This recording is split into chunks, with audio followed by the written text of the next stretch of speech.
we've got several quick and short clips with Willie Jackson, and there's a debate to be had around, and the Hobson's Pledge has already probably clipped it, about are there different rights for Māori under the treaty. There's a point to be had, a conversation to be had towards the end of this. But first of all, let's just go through a few of the things that Willie was asked about by Jack Tame. The first one is what was his thoughts around a Māori parliament, as has been expressed by Rawhiti and some others. I think I understand where they're coming from. I think it's a huge frustration for Māori at the moment. Māori kaupapa initiatives, policies under attack every time. It's a natural course that where they're going. I think it's a distraction. It's not something that we would support in Labour, because we've got immediate problems in front of us. We've got a housing problem, we've got a health problem, we've got a fight in Parliament. We've got to fight within the system, and I think it's a distraction. How are you going to fund it? How are you going to support it? Here's the problem with the Māori Parliament. In 1890, it was first mooted, or it first came about. We had 4 Māori seats then. 4 Māori seats. Now we've got 7 Māori seats, but 26 Māori who don't represent Māori, who are on the list. People like Seymour, Winston Peters, Shane Jones, myself, Marama Davidson. And I just don't think it would work. I tell you what could work is a Congress, which Mason Jury has talked about, which brings together iwi and urban interest NGOs. I think that would be good. But I think a parliament, although I understand the frustration from Te Pāti Māori, might be a distraction and take too much time. We've got to fight within the system, and I think we're doing a good job at the moment. So there you go. There's the first one. Not much. I think as well, I wonder as well, Chewy, and I'll bring this up towards the end of these clips, if the wording we're using may not be quite accurate. Like, okay, so I don't think many people, including I don't know this, but I would think most Māori aren't going to be down for a completely separate Māori parliament. So maybe there's a better word, maybe a Congress, maybe a layer, maybe I don't know, maybe there's something else for Māori to have involvement on a level that then contributes to Parliament or something. I don't know. And I just wonder if we're in a time where we need to think about how we're describing things and figure out what we're saying rather than what the words are. Like, we are going to talk about rights because we have different rights. I mean, we talked about this last time, and I don't want to shoot my load too early here, but the idea that I have a right because of some things I've signed on to with my bank, that's a contractual right that Chewy doesn't have. So we can have different rights. We can use the word right in different terms. I wonder if Parliament's a bit like that, Chewy. Is there a better way to describe what would be good for Māori, what he's talking about? I think that'd be an amazing conversation to have. Do I think the country is mature enough to have that conversation? Currently, the evidence says no, because it will get twisted into a fucking race war. We're not at the point of saying, well, is the way that our representative democracy working, representing people in a fair way, like completely outside of whether we're just talking about Māori. But when we look at how our democracy works in New Zealand, it has to 100% be framed within the treaty. And it hasn't. We've attempted to redress it in the last 40, 50 years, but we aren't there yet. Yeah. All evidence says we're not there yet. And I acknowledge the point. I honestly think Te Pāti Māori have pushed this out to get a reaction, to sort of test the waters a little bit. Yeah. And I think you might be right. The calling it a parliament and saying it's a completely separate thing is making the wrong people latch on to the wrong thing. I remember talking to Julianne Genter about a Greens policy, which was affordable quality housing is a right. And I was involved where I moderated a debate about that with her, which is actually on this channel, the DOC channel. You can have a look for it if you like. And I was kind of like, but how do you do that? Because what if it's affordable but not quality? What if it's quality but not affordable? And what she basically said, and I am paraphrasing, is you put these things out there as targets and goals, even within policy, to try to attain. Maybe they're 20 years away, but maybe that's what you try and kind of do. And I wonder if, like you've just said, throwing these ideas out there to start the conversation to reach some kind of conclusion, not saying whether it would or wouldn't be a parliament, but in 20 years from now, it's the beginning of a cycle rather than, the immediate result they want to see, perhaps. Anyway. And there is an example of this that we've spoken to or about on the right as well, when we both agreed that the choice of language is deliberate and we should be careful about it. And that is David Seymour talking about the treaty. Yeah. He wasn't talking about scrapping or changing the treaty. He was talking about changing the principles around the treaty and the framework about how the treaty was interpreted and all of that sort of thing. Language is important. Yeah. Yep. Because it provokes a reaction in people. And it obviously leads on to, if that was the case, no, we're not doing anything with the treaty. We're just going to legislate how the treaty can be read and implemented. But the treaty can stay as it is. All right, let's do another one of these clips. So this clip is talking about the Manurewa Marae and what's going on over there, the accusations on the Māori Party. The allegations about inappropriate or illegal behaviour at Manurewa Marae are being investigated. Of course, all accusations that have been made have been strongly denied by those at the centre of them. Do you support the public service inquiry? Absolutely, 100%. I think it's incredibly important. I think it's incredibly important, and that's happening. I think the police inquiry is happening. Every inquiry is happening, I think, across government agencies. So we've been very clear that that has to go through, that process has to go through, and if anything is found untoward, then obviously there'll be problems for those people. So it's a huge thing that's happening in South Auckland at the moment. A lot of us, being part of South Auckland, have never seen this before, but it's necessary. We had an outstanding candidate in Penny Henare. We were shocked he lost the election. We're waiting to see what's going to happen. Penny has not taken any legal action. We're just sitting and watching to make sure this inquiry goes through. I think it's important. No, we can't have people's private information shared. I'm not saying that's happened, but it's incredibly important because it cuts to the heart, I suppose, of democracy and what people see as fair. And we want. It is interesting that they're being so cautious to say it hasn't happened, yet they're still listing out exactly what the accusations are. And we're being respectful of the process, and let's see how the process plays out. Before these allegations were made public through media reporting and stuff, had you heard any of the allegations in your circles? Look, you hear things all the time, and people are having. Here's the thing: people might not be aware. We're all part of each other. No, I know. I think people are aware, which is why I'm interested. Yeah, well, So just to be totally clear, and again, all allegations have been strongly denied. In your circles, because you have close connections with Manurewa, had you heard any of these allegations before they were made public through that reporting? I had heard different things, but people only half see things, half hear things. But the same allegations.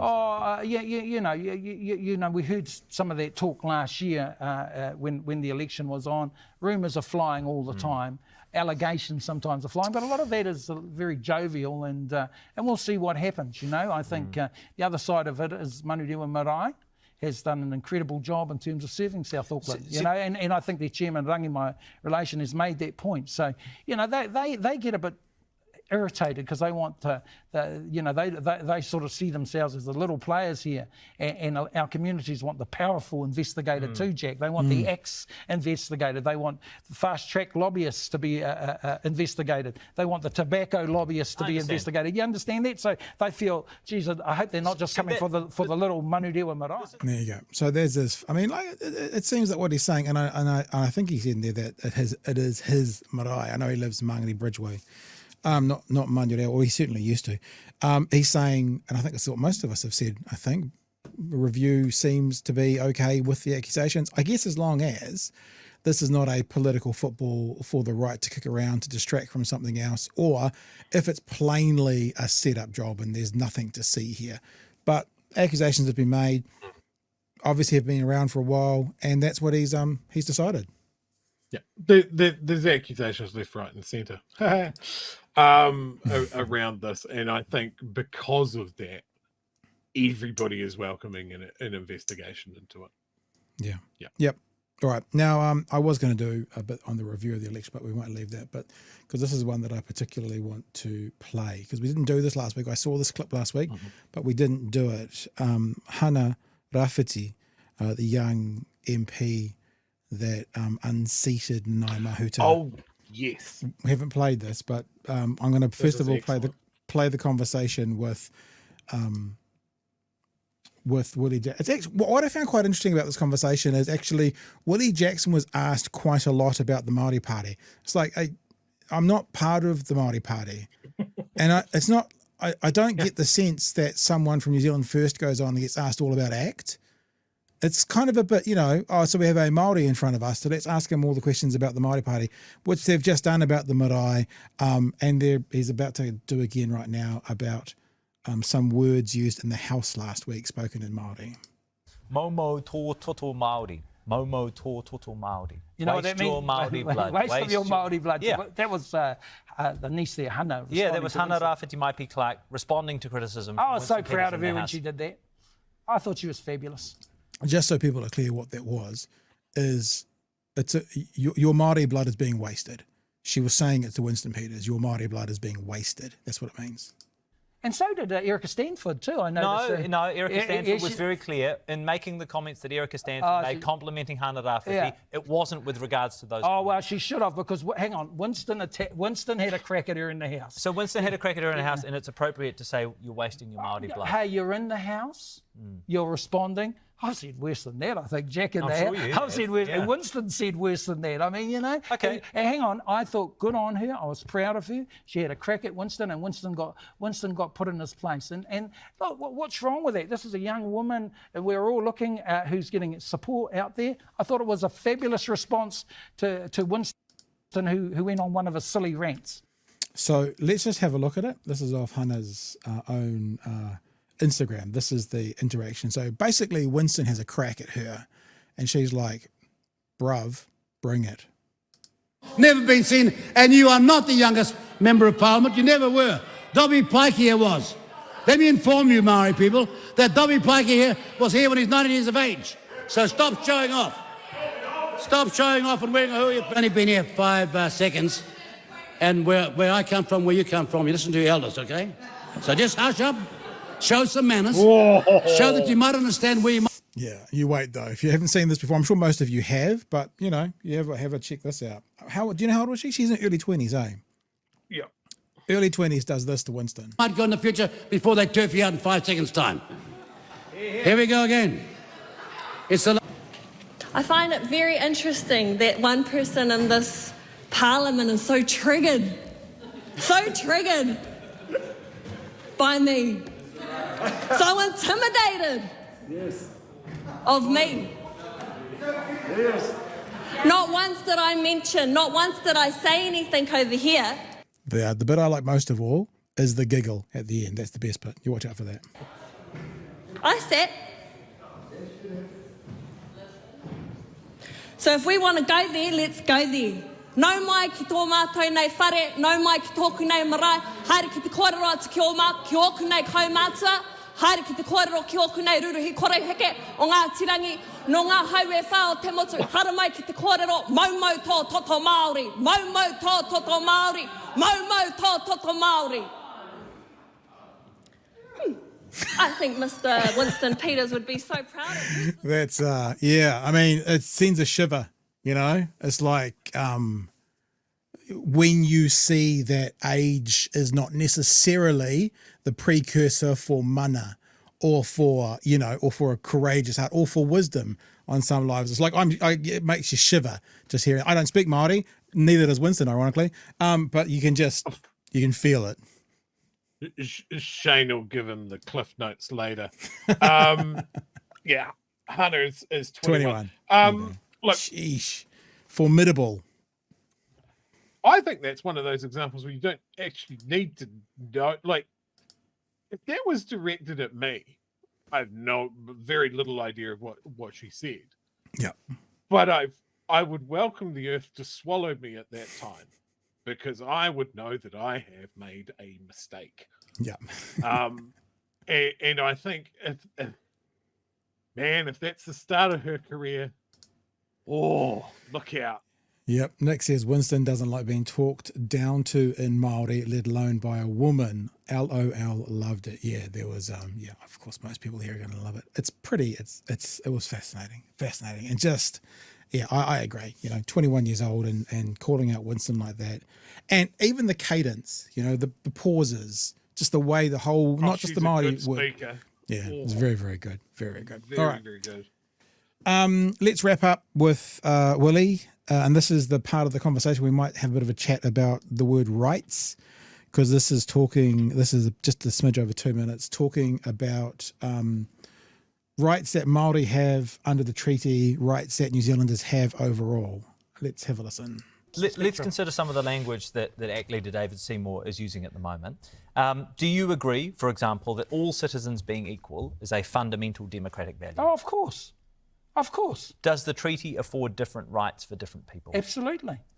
How are those things consistent? You see what I mean? I mean, those words.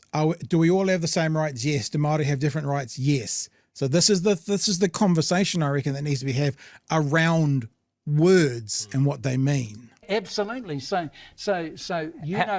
How do different rights for different people make citizens all equal? Well, we all have equal rights in certain areas, but Māori have a special, Taiho Jack, a special Indigenous right that is recognised in Article 1, Article 2 and Article 3. Article 2 particularly recognises Interlude. our sovereign or our tino rangatiratanga rights. Now, all New Zealanders can support that.